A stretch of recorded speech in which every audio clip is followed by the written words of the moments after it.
Hi everybody. I thought maybe it'd be a little bit easier if I sent a video explaining things versus trying to word it properly in an email, which can be very tricky. Understandably, everyone has got some concerns and I'm getting a lot of the same questions, so I thought it might be easier to just give an answer so everyone has it. And because we can't have a competition meeting, it is making things a little trickier. I'm feeling very disconnected from parents right now, which is odd. So a couple things I thought would be easiest addressed actually just talking than typing. One being competitions and their refund policies if they're shut back down. I've contacted all of the competitions today and have all of their refund policies. Now I haven't received them in a contract from the competitions and signed, but all of them had very adequate plans, I felt like. I'm sending out each competition's plans in an email with exactly what they're doing so that way you have the information. I think they're all good plans. Part two to that, I know that we're all nervous on what's going to happen if competition doesn't run. At this time, not in cities like Toronto, but we would be able to run a recital style competition. So for competitions not to run in April and May, our COVID count would have to be higher than it currently is on a different form of a lockdown. Now, you wouldn't be able to run a recital style competition in Toronto at this time. So maybe if we saw numbers like Toronto across Ontario, we'd have a bit more of a concern.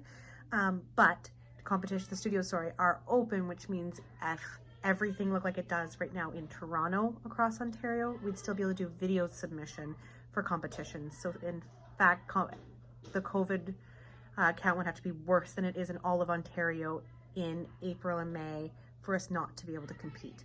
So I remain very optimistic that there will be some form of a competition so that our money can be invested and used, and kids on stage seems to be the main goal and the main wording I'm getting from the competitions. And I agree, kids on stage is what we want to see. It's definitely going to look different no matter what, but getting kids on stage is the plan. Graduating students refunds. I'm getting mixed answers from the competitions. I don't have a confident answer to give to parents, but I'm confident in saying anything that you've paid over and above. So when I send out the invoices and now I'm asking for more money after your credit's been applied, I'm confident that I will be able to pay you back that difference and deal with the competitions from that point. Now the money you paid in 2020 for the competitions that were canceled that you have in a credit, I don't know if the competitions are giving me money back from that, because that would be 2-year-old credits.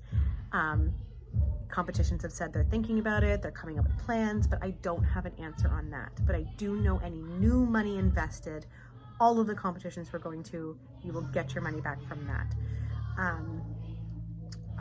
Costumes.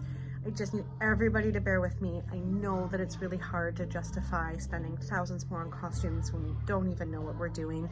I think this year we're going to see a lot of simplifying. Maybe it's a really great opportunity to just simplify in general on a lot of things, and have sparkly tops with black high-waisted pants. So you're spending $40 on a sparkly top, not $100 on a new sparkly dress.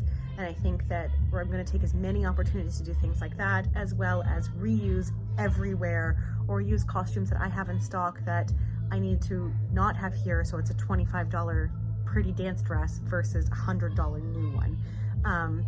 We really want to work together, but that all being said, I can't make promises. Like if a dance has a very specific image and vision and we have to buy something new, I will do my best to buy discount. I will do my best to be conscious of what I'm doing with your money, but I can't promise that it's always going to be reused costumes. You're just gonna have to trust that I'm trying. Another question we had was for choreo fees. I had said in an email that choreography fees were non-refundable. What I mean by that is that they're non-refundable if choreography has started. So for example, if I was doing senior large group lyrical and it's a brand new dance and I've invested personally of my time 5 hours choreographing it, it's non-refundable. Or if I paid Crystal X amount of hours to start working on it, I can't then refund you the money if the competitions don't happen. If you've paid me for a group dance and we're shut down tomorrow, it's refundable because we haven't started it. I haven't done any service. I haven't paid any of my staff anything. So when I say non-refundable, it depends. So if I haven't started your solo till January, then it's not, hi Dawson. If I haven't started your solo till January and we're shut down in January, then your fees would be refunded because I hadn't done any work, if that makes sense. It was a little bit of a confusion point for everybody. So it is non-refundable if the work has started. Also remember, the payment goes directly to your choreographers for solos, duets, and trios. If you're reusing a dance and it's a solo, duet, or trio, the reuse cleaning fee goes to the choreographer in charge of the cleaning. But if we're redoing a group dance, I'm charging you on your competition choreography invoice. It's very confusing, but it saves all of us paying HST everywhere. So I'm just really trying to make it seem like less where I can. I think that's everything for this hopelessly awkward video. I just really didn't feel like typing it out would sound right. It would be a jumble of run-on sentences, or I didn't want to sound unprofessional in any way. So hopefully this helps a little bit. If there's more questions, send me questions and I will maybe put together a frequently asked questions sheet or something else that might help, because we're not in here and able to talk. But don't be afraid to still email me and ask questions, because it's not as easy as being like, I'll just ask Katie when I pop in. And I'll do my best to answer everything I can.